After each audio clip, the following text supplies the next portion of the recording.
YouTube channel पर। तो आज की क्लास में मैं आपको एचएसएससी के नए जो एग्ज़ाम आने वाले हैं, स्टाफ नर्स का, एमपीएचडब्ल्यू का और फार्मासिस्ट का, इसके बारे में कुछ जानकारी देने का प्रयास करूँगा। तो जैसे आपको पता है कि ये एग्ज़ाम जो है 15 से 29 के बीच में होंगे। तो पहला एग्ज़ाम जो है स्टाफ नर्स का है और लास्ट एग्ज़ाम फार्मासिस्ट का होगा। तो जैसे आपको पता है कि ये एग्ज़ाम जो है एचएसएससी यानी हरियाणा स्टाफ सिलेक्शन कमीशन लेगा।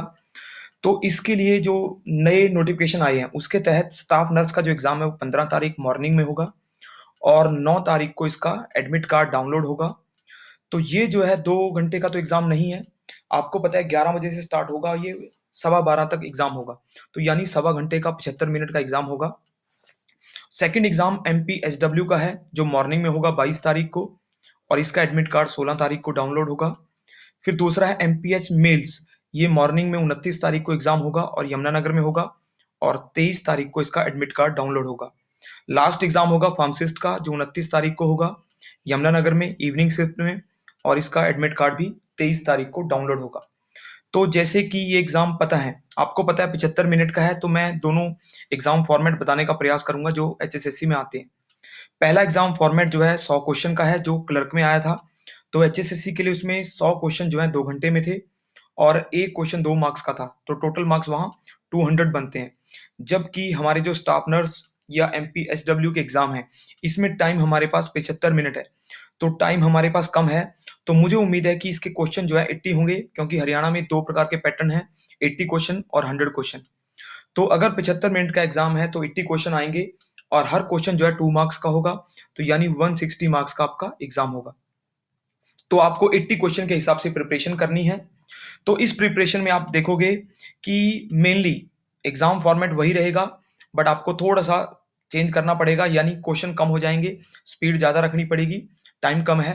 तो इसमें जैसे नॉर्मली एग्ज़ाम होते हैं हरियाणा में, तो 2 चीज़ें मेन होती हैं। एक तो होता है हरियाणा जीके और नॉर्मल जीके का, और दूसरे होते हैं मैथ, रीज़निंग और हिंदी, इंग्लिश। तो जैसे कि आपको पता है कि हरियाणा में जीके का वेटेज बहुत ज़्यादा है। तो जीके में जो नॉर्मल जीके है, नेशनल, इंटरनेशनल जीके है वो, और हरियाणा जीके है, ये 2 प्रकार की जीके आएगी। तो मुख्यतः 25 या 30 क्वेश्चन नॉर्मली होते हैं, जो जीके के होंगे, जबकि यहाँ 80 क्वेश्चन है तो 20 क्वेश्चन का रेशो रह सकता है। 20 क्वेश्चन होंगे आपके। जो नॉर्मल जीके है इसमें polity, history, science, Indian economy और ज्योग्राफी के होंगे, ये इंडियन है, वर्ल्ड के भी कुछ क्वेश्चन हो सकते हैं। इस जीके में आपके पास करंट अफेयर भी आ सकते हैं। ठीक है जी। करंट अफेयर के अलावा आपके पास इसमें जो हरियाणा जीके है, हरियाणा जीके में ज्योग्राफी ऑफ हरियाणा, पॉलिटी यानी पॉलिटी के क्वेश्चन, हरियाणा की पॉलिटी, विधानसभा आदि, एमएलए, एमपी आदि के क्वेश्चन, मिनिस्टर्स के, मंत्रियों के। हिस्ट्री ऑफ हरियाणा के क्वेश्चन आते हैं, कल्चर ऑफ हरियाणा के क्वेश्चन आते हैं। सबसे जो इंपॉर्टेंट रहेगा वो रहेगा डिस्ट्रिक्ट वाइज क्वेश्चन, यानी हरियाणा में हर एक डिस्ट्रिक्ट के 2-3 क्वेश्चन जो हैं डिस्ट्रिक्ट वाइज पूछे जाते हैं।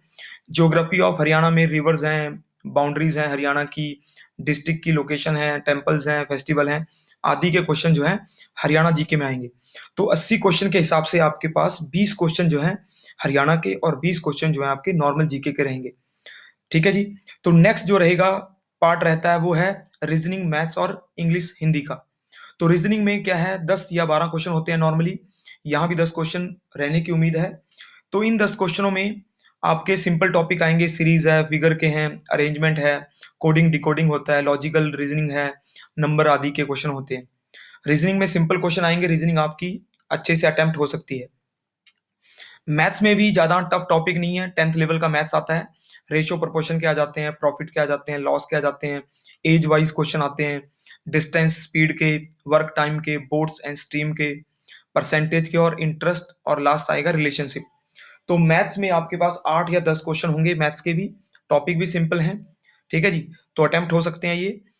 फिर आता है जी आपका जो इंग्लिश है, यानी इंग्लिश में हमारे सिंपल टॉपिक आएंगे ग्रामर के, जैसे सिनोनियम है, एंटोनियम है, वन वर्ड सब्स्टिट्यूशन है, इडियम फ्रेजेस है, एरर फाइंडिंग आती है। ठीक है जी। एंटोनियम सिनोनियम तो है। तो लगभग 8 या 10 क्वेश्चन आपके इंग्लिश के हो सकते हैं, और हिंदी के भी 8-10 क्वेश्चन होते हैं। हिंदी में ग्रामर, जैसे संज्ञा समास आ जाते हैं, संधि आ जाती है, मुहावरे आ जाते हैं, विपरीत अर्थ, समानार्थ आ जाते हैं। तो हिंदी इंग्लिश के भी लगभग 15 या 20 क्वेश्चन हो सकते हैं। तो ये तो जनरल पेपर का है।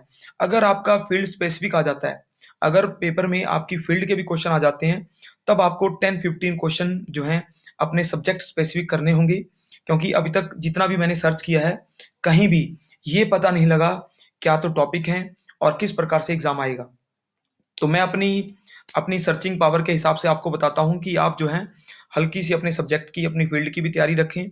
उम्मीद है कि इसमें 10-12 क्वेश्चन अगर हो गए, तो आपके बाकी जीके के, रीज़निंग, मैथ के क्वेश्चन घट जाएँगे और आपकी फ़ील्ड स्पेसिफ़िक क्वेश्चन बढ़ सकते हैं।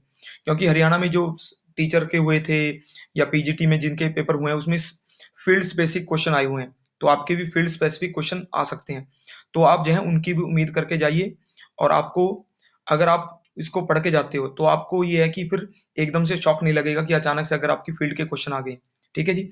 तो ये एग्ज़ाम जो है काफ़ी सिंपल रहेगा। आपके लिए मैं बता देता हूँ, इसमें आप जो पास्ट एचएसएससी के एग्ज़ाम हुए हैं, यानी क्लर्क के एग्ज़ाम हुए थे, इससे पहले हरियाणा में जितने भी एग्ज़ाम हुए हैं, उनकी कोई प्रीवियस पेपर की बुक लें और प्रीवियस पेपर की बुक में जो प्रीवियस क्वेश्चन आए हुए हैं, उनकी प्रैक्टिस करके जाएँ। आपको 80 क्वेश्चन में से मैक्सिमम क्वेश्चन मिलने के प्रयास हैं, 40-50 क्वेश्चन आपको प्रीवियस मिल सकते हैं, प्रीवियस पेपर से मिल सकते हैं।